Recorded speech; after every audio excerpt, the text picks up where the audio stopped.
The gentle hum of the descending pod was the last comfort Colonel Mira Solis would know for a long time. Through the viewport, the swirling atmosphere of Carcosa 4 revealed patches of dense, midnight blue vegetation and vast stretches of volcanic terrain. The planet looked beautiful from orbit, a blue-black jewel against the void. Mira knew better. Every documented species on this world was a predator. Nothing on Carcosa 4 had evolved to be prey. Orbital insertion in 30 seconds, announced the pod's automated system. Prepare for atmospheric entry. Mira checked her minimal survival gear one last time. A standard-issue knife water purifier emergency beacon, deliberately damaged to render it useless, beyond a few kilometers, and a week's worth of nutrient packs. The Orion Fleet Exploratory Division had been generous enough to give her the appearance of a chance, but not a real one. "You are being deployed for ecological rehabilitation," Admiral Harkin had said during the mock trial, his steel-gray eyes betraying no emotion as he sentenced her. "Your expertise will be valuable in assessing the biological potential of Carcosa 4. Everyone in the military tribunal chamber knew it was a lie.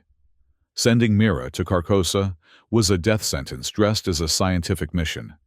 Her crime, discovering and exposing Harkon's unauthorized deployment of extinction-level bioweapons on a newly contacted sentient species in the Vega Quadrant. Those bioweapons had been developed under her supervision for defensive purposes only. When she discovered their misuse and filed a formal complaint, the Admiral had moved quickly to silence her. Now labeled a traitor to the Orion Fleet, Mira watched as the pod's heat shields glowed red-hot during entry. She wondered briefly if sabotage would cause them to fail a quicker death than what awaited on the surface. But Harkon wanted her to suffer, to be torn apart by the apex predators she had studied from the safety of research vessels for so many years. The impact was jarring despite inertial dampeners. The pod doors hissed open, and humid air, heavy with unfamiliar scents, rushed in. Mira took her first breath on Carcosa 4, likely one of her last if Harkon's plans came to fruition. "Ecological rehabilitation commencing," the pod announced cheerfully. "Monitoring beacon activated. Subject Colonel Mira Solis, Cosmic Ecology Specialist. Mission duration indefinite." Mira stepped onto soil that no human had touched before. The ground was surprisingly springy, covered with moss-like vegetation that glistened with bioluminescent spores. The light of the system's twin suns filtered through thick cloud cover, casting an eerie blue-green glow across the landscape. She had approximately 3 hours of daylight left, according to her briefing. With no time to waste, Mira gathered her meager supplies and started moving away from the pod. The open clearing was too exposed. She needed cover water and a defensible position before darkness fell. As she walked, sharp-edged grasses sliced at her standard-issue jumpsuit. Each blade seemed designed to cut their edges, microscopically serrated. By the time she reached the edge of a dense forest, her uniform was in tatters, and dozens of small cuts stung her exposed skin. "Perfect ecological niche optimization," she muttered professionally, despite her situation. "Every plant appears to have evolved offensive capabilities." The forest offered protection from aerial predators, but Mira knew it would harbor its own dangers. She needed to find water. Following a subtle decline in the terrain, she made her way downhill, hoping for a stream or pool. The sound reached her before the sight, a bubbling, gurgling noise that promised hydration. But as she approached the source, Mira stopped abruptly. What appeared to be a small pond was surrounded by plants, unlike any she had seen in the preliminary orbital surveys. Large pitcher-like structures the size of a human torso lined the water's edge. One of them moved slightly, adjusting its position toward her. Carnivorous flora, of course. Keeping her distance from the water's edge, Mira circled the pond carefully.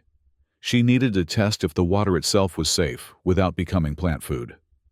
Using her knife, she cut a long section of the blade grass and approached the pond from a different angle.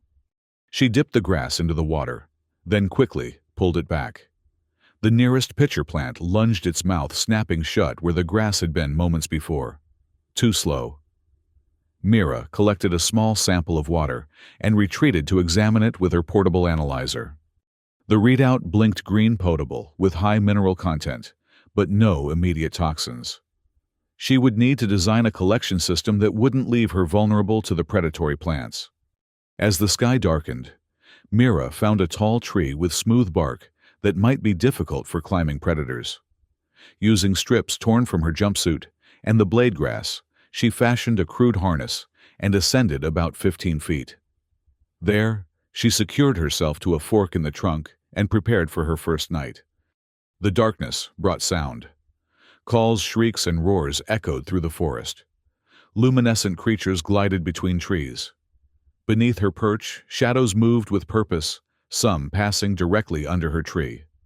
Something large crashed through the underbrush nearby, and Mira held her breath until it passed. She didn't sleep. Couldn't sleep. By the time the first sun rose, her eyes were red-rimmed and alert. She had survived one night. As the military tribunal had calculated, she had perhaps 7 more before her supplies ran out. Day 1 on Carcosa, she whispered, activating her personal recorder.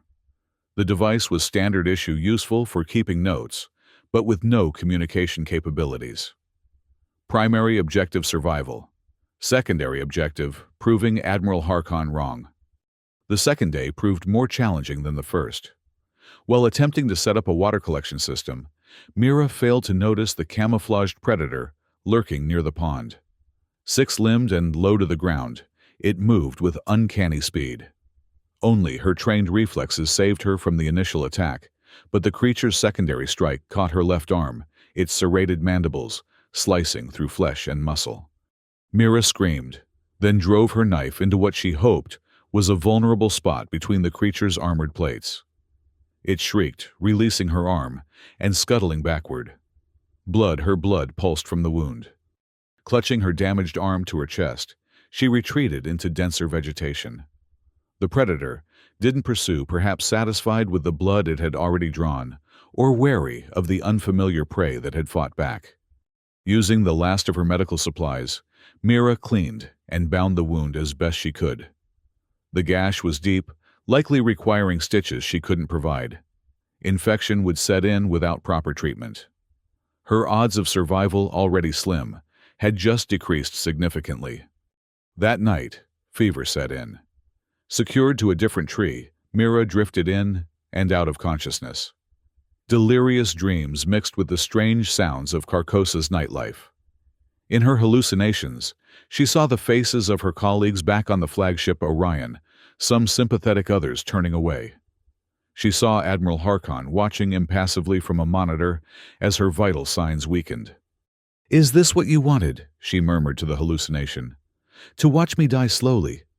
Dawn brought clarity and a realization. The wound on her arm had changed overnight. The edges had sealed, somewhat covered with a thin film that resembled the bioluminescent moss she had noticed earlier. The pain had dulled, though movement was still difficult.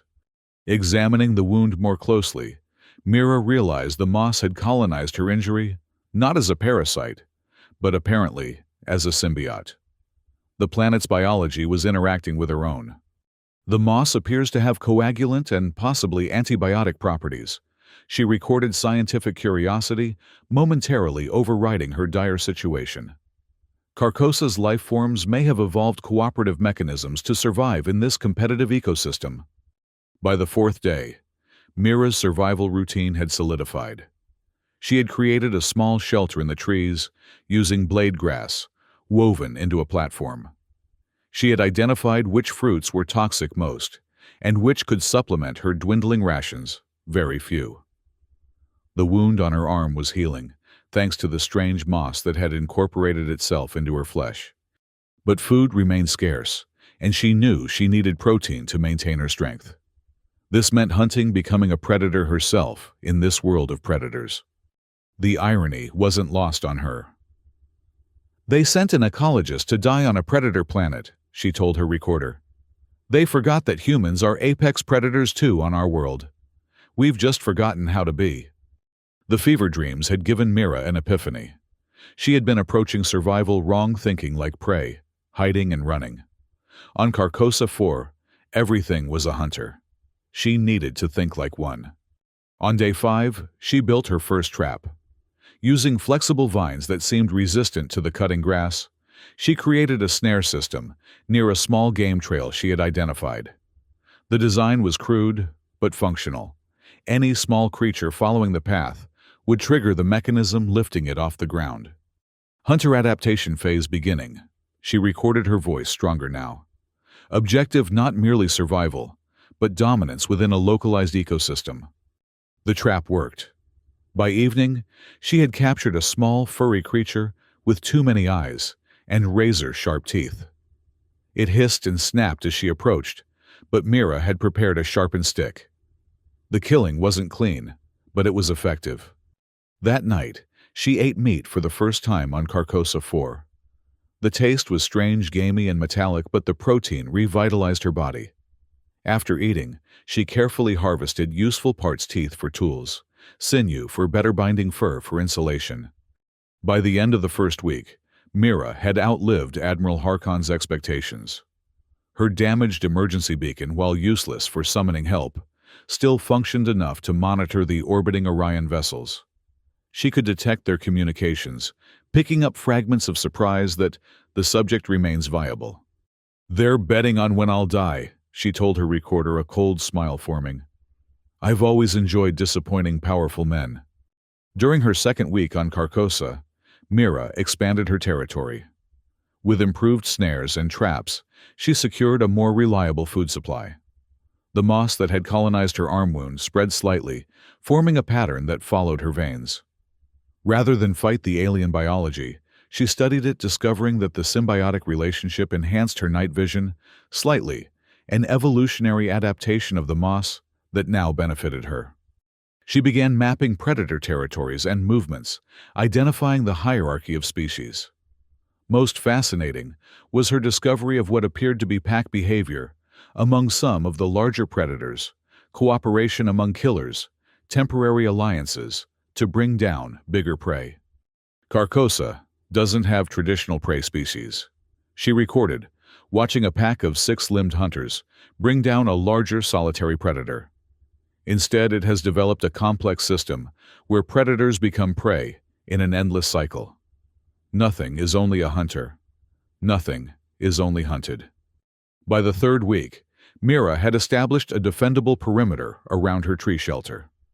Primitive alarms made of shells from aquatic predators warned of approaching dangers.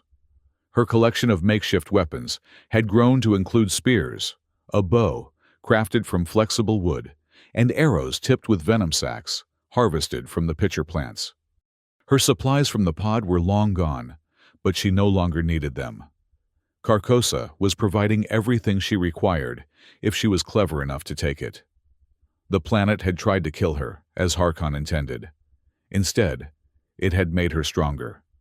The real turning point came in her 5th week on the planet. While tracking a mid-sized predator for its valuable thermal regulating pelt, Mira discovered something unexpected: technology. A small monitoring drone, partially crushed and overgrown with vegetation, lay in a clearing. It wasn't from her drop pod. The design was different, older. "Previous ecological survey," she muttered carefully, extracting the drone from the clinging vegetation. The power cell was dead, but the memory core seemed intact. If she could salvage components, she might be able to enhance her own equipment. Working through the night, Mira dissected the drone. Most systems were beyond repair, but the artificial intelligence module was salvageable. Using power cells she had crafted from bioluminescent fungi, she managed to activate the dormant AI. "Oh, system reboot." Talon Ecological Survey Assistant Online announced a soft, genderless voice. "Warning: catastrophic damage detected. Warning: mission parameters corrupted. Warning: primary directive unavailable." "Hello, Talon," Mira said, surprised at how strange her voice sounded, addressing another intelligent entity after weeks of solitude. "I'm Colonel Mira Solis, Cosmic Ecology Specialist. Your survey team is gone. You're with me now." The AI processed this information, lights blinking as it assessed its situation. "Acknowledged, Colonel Solis. How may I assist with the current survey mission? Mira smiled grimly. This isn't a survey mission anymore, Talon. It's a survival operation with a new objective: domination of Carcosa Free's ecosystem, in preparation for confrontation with Admiral Harkon of the Orion Fleet. Talon's processor's word. Calculating odds of success. Available data insufficient. However, your continued survival suggests adaptability, exceeding standard human parameters. With Talon's assistance, Mira's understanding of Carcosa accelerated dramatically. The AI had partial ecological data from its previous deployment, allowing her to identify species more quickly and predict behavior patterns. More importantly, it had technical knowledge that helped her improve her tools and weapons. Previous survey team designated this species Ripperjack, Talon informed her, as they observed a sleek bipedal predator with serrated bone crests along its spine. Extremely aggressive, territorial, and valuable for biomedical applications due to its regenerative capabilities. Valuable, Mira asked, her attention caught by this detail. To whom? Black market xenobiological collectors, Talon replied. Live specimen estimated value 50,000 credits. Genetic sample 15,000 credits. Mira considered this new information carefully. Talon, does your system still have access to Orion's black market trading frequencies? Limited access available through emergency protocols. A plan began forming in Mira's mind. If she could capture a live Ripperjack and make contact with traders, she could potentially acquire better equipment. The risk was enormous, the predator was lethal, and any traders would likely report her to the Orion fleet, but the potential reward was worth it. It took 3 days to prepare. Mira constructed a reinforced pit trap, lined with sedative-coated thorns, harvested from plants near the carnivorous pond. The trap was baited with meat from smaller predators, positioned downwind from a known Ripperjack territory. Capture probability 27%, Talon calculated. Survival probability if encounter becomes direct, 12%. Better odds than I had when they dropped me here, Mira replied, settling into her observation post. The Ripperjack appeared near dusk, its scaled hide shifting colors to match the fading light. It approached the bait cautiously, head crests extended to sense potential threats. Mira remained perfectly still, controlling her breathing as the creature investigated. When it finally moved toward the bait, the ground gave way beneath it. The Ripperjack's shriek of rage echoed through the forest as it tumbled into the pit. Mira moved quickly, triggering the secondary mechanism that released a net woven from vines over the top of the pit. The capture was successful, though not without cost. During the process of sedating the thrashing creature, it managed to slash Mira's leg with its rear claws. The wound was painful, but not life-threatening, another scar to add to her growing collection. Using Talon's access to trading frequencies, Mira broadcast a coded message. Rare specimen available. Live Ripperjack juvenile female. Coordinates to follow with proof of payment. The response came within hours. A small trading vessel operating outside Orion Fleet jurisdiction agreed to her terms. Medical supplies, improved tools, and communication equipment in exchange for the specimen. The exchange was tense. Mira remained hidden, while remote controlling Talon to handle the transaction. The traders were clearly surprised to find valuable merchandise on a planet supposedly devoid of human presence. But credits were credits. They left the requested supplies and departed with their sedated prize. First trade successful. Mira recorded that night, treating her leg wound with proper medical supplies, for the first time since arriving on Carcosa. Objective update: establish sustainable trade operation for continuous supply acquisition. With proper equipment, Mira's survival changed to prosperity. She established a more permanent base camp, complete with solar power collectors salvaged from her pod and the drone. She crafted better weapons, including a rifle that fired darts containing various toxins harvested from Carcosa's deadly flora and fauna. Through careful study and controlled experiments, she began cataloging the potential pharmaceutical applications of various species. Each new discovery became potential trade goods. Within 3 months, she had established a reputation among the black market traders as the Hunter, a mysterious supplier of exotic specimens who operated exclusively on Carcosa 4. None of the traders knew her identity, or that she was supposedly dead, according to Orion fleet records. Talon intercepted communications indicating that Admiral Harkon had officially listed her as expired during ecological rehabilitation mission weeks ago. "Let him think I'm dead," Mira told Talon as they monitored Orion fleet communications. "It gives us time to prepare." "Prepare for what objective, Colonel?" the AI inquired. Mira checked the healing pattern of symbiotic moss that now decorated much of her left arm and shoulder, a living reminder of her first near-death experience on this world. Just as Talon, a dish best served with tactical superiority. By her 6th month on Carcosa, Mira had become something more than human. The symbiotic moss had spread further, enhancing her vision in low light and accelerating her healing. She had adapted to the planet's higher gravity, making her stronger than she had been on Orion's ships. Her reflexes had sharpened through constant vigilance and hunting. She was tracking larger and more dangerous prey now. Her reputation among traders had grown to the point where specific bounties were being offered for certain specimens. One name kept appearing in her trading communications: the Sovereign. According to fragmentary information, the Sovereign was Carcosa's ultimate apex predator, a creature so deadly that even other predators fled its territory. Supposedly massive, ancient, and cunning, it was considered mythical by many. But Mira had found Track's enormous 3-toed impressions in volcanic mud near the planet's equatorial zone. "The Sovereign specimen bounty has increased again," Talon informed her. "Current offer 500,000 credits. Genetic sample only. Full specimen considered impossible to acquire." Mira studied the massive tracks. "Nothing's impossible, Talon, just improbable." Tracking the Sovereign required entering new territory, a vast region of active volcanic vents and obsidian fields. The terrain was treacherous with toxic gas emissions and unstable ground. But the creature seemed drawn to the heat, making its den somewhere among the volcanic formations. For 2 weeks, Mira followed signs of the Sovereign's passing massive carcasses of other predators' territorial markings on stone formations and the distinctive tracks. She set observation posts with automated cameras, building a movement pattern analysis.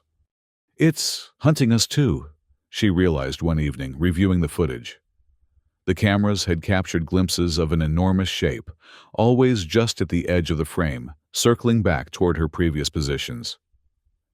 It's aware of being tracked. Intelligence in a predator this size was unexpected and concerning. Mira adjusted her strategy, creating false camps and misleading trails while observing from hidden positions.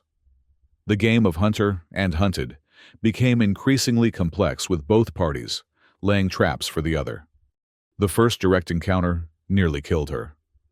While setting a sensor array near a volcanic vent, Mira sensed, rather than heard, the movement behind her.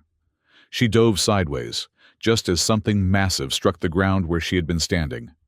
The Sovereign was larger than she had anticipated, at least 12 meters from snout to tail, with iridescent scales that shifted color with its movements. Its head housed multiple sensory organs, including heat-detecting pits and what appeared to be electromagnetic receptors. Most terrifying were its jaws, which contained rows of serrated teeth the size of her forearm.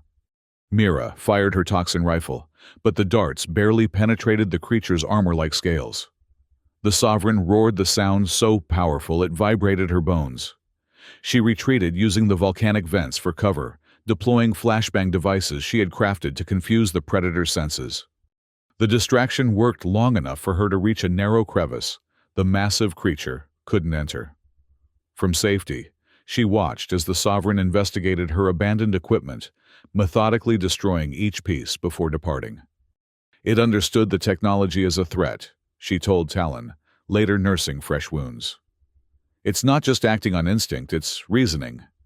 That night, analyzing her failure, Mira recognized she had been approaching the hunt incorrectly. Direct confrontation was suicide. She needed to understand the Sovereign's weaknesses. Every predator had them, even the apex of apex predators. Talon analyze all footage.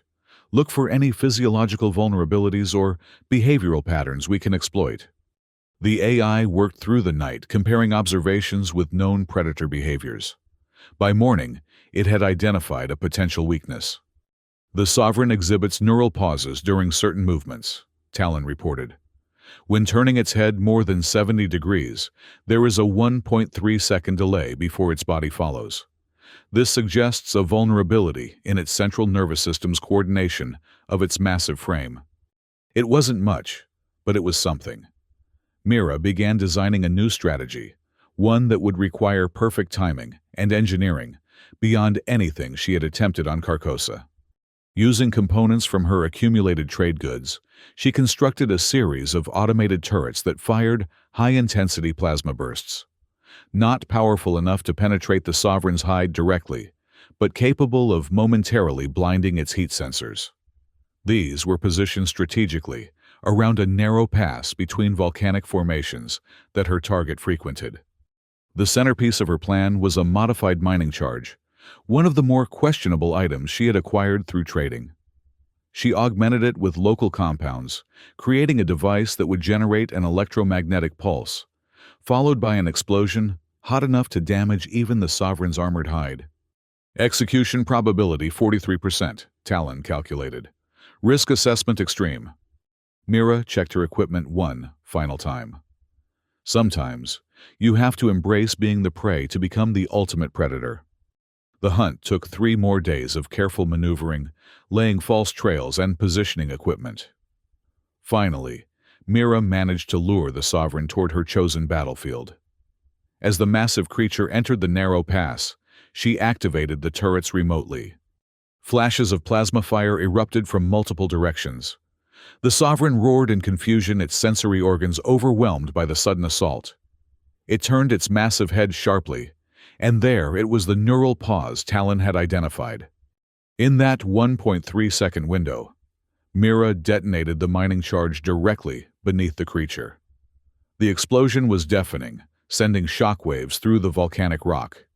Superheated gas and fragmented obsidian erupted upward, penetrating the vulnerable underside of the Sovereign, where its scales were thinnest. The creature's roar transformed from rage to pain. It thrashed wildly, shattering stone formations and causing minor landslides. Mira watched from her reinforced position as the apex predator of Carcosa 4 fought against mortal injury. The battle lasted hours. Though grievously wounded, the Sovereign refused to die quickly.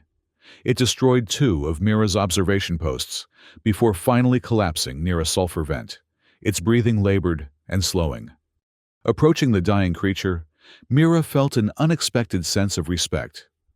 This being had ruled Carcosa for perhaps centuries, adapting and evolving to remain at the top of a world filled with killers. "You were magnificent," she told it, standing before its massive head. One enormous eye tracked her movements, intelligence and hatred clearly visible. "But you never faced a human before."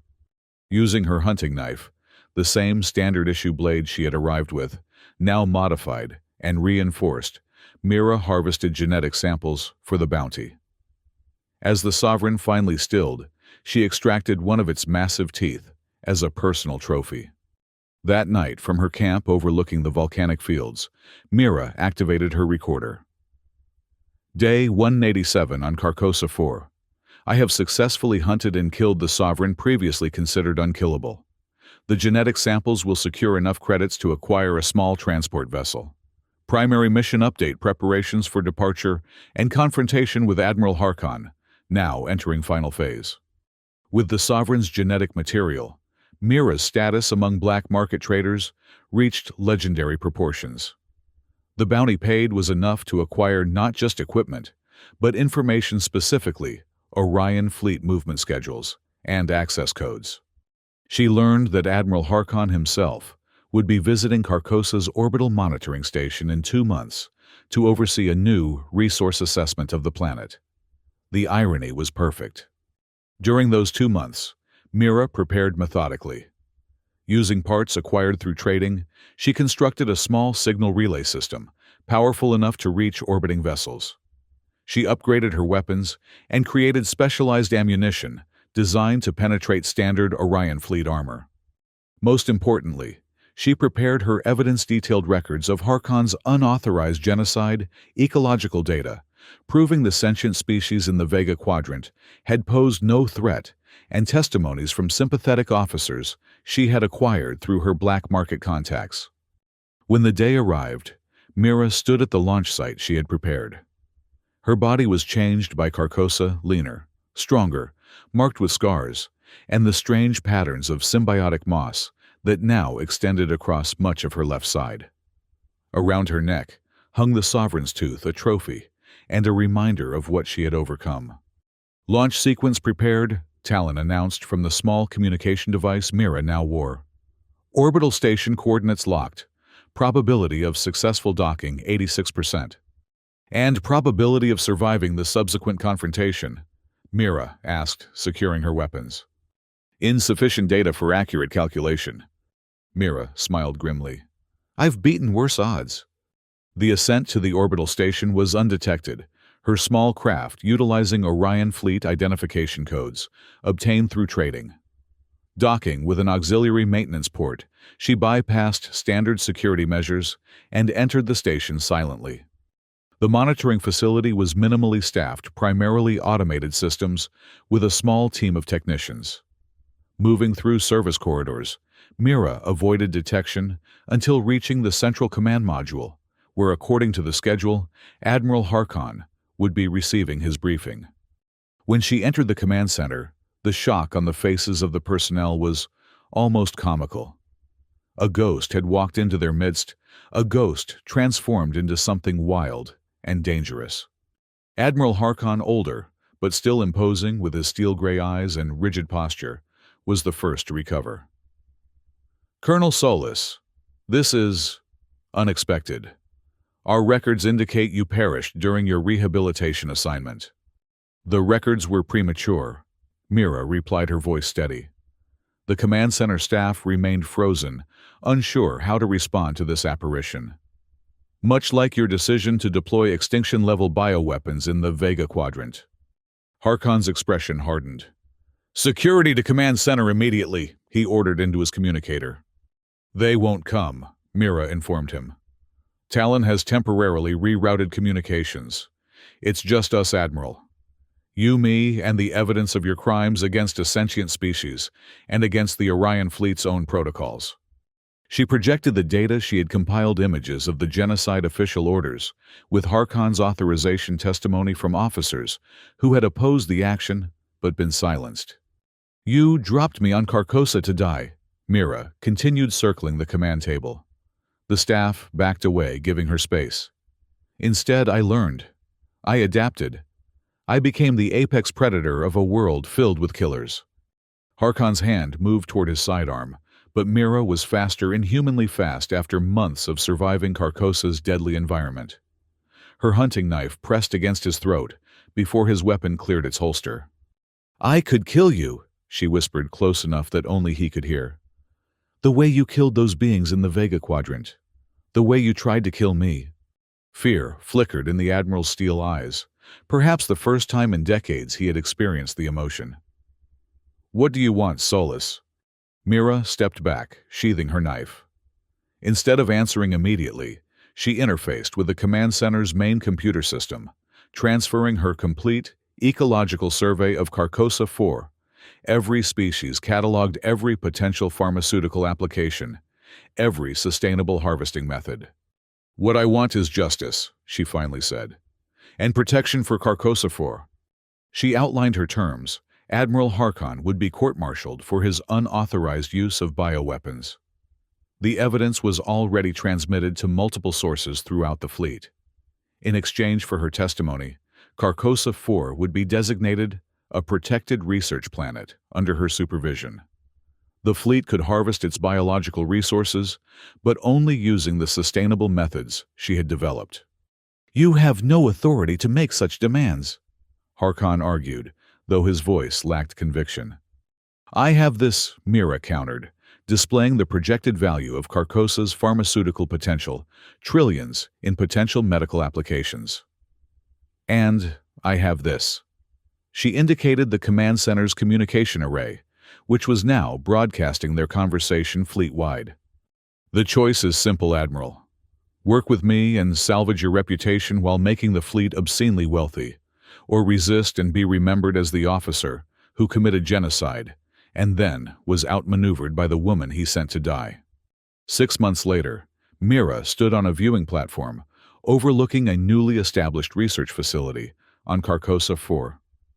Below, scientists worked in secured areas, studying the planet's unique ecology under strict safety protocols she had designed.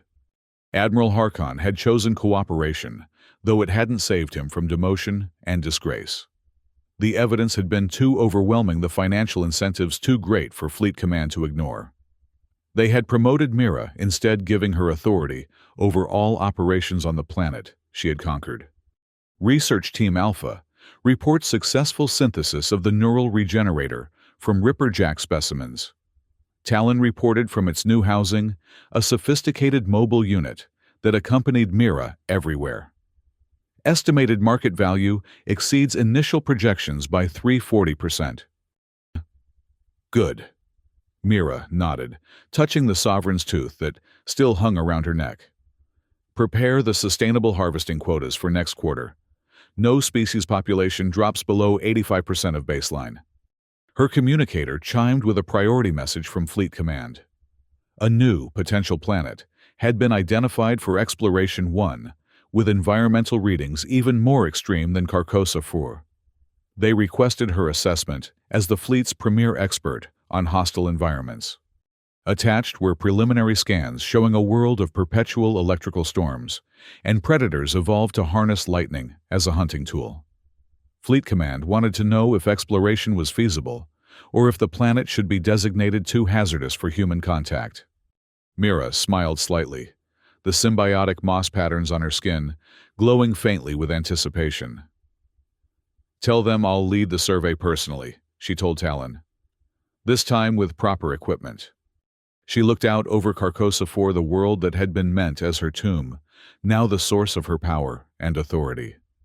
The place where she had transformed from prey to apex predator. After all, she added, the game is always more interesting when the hunters become the hunted.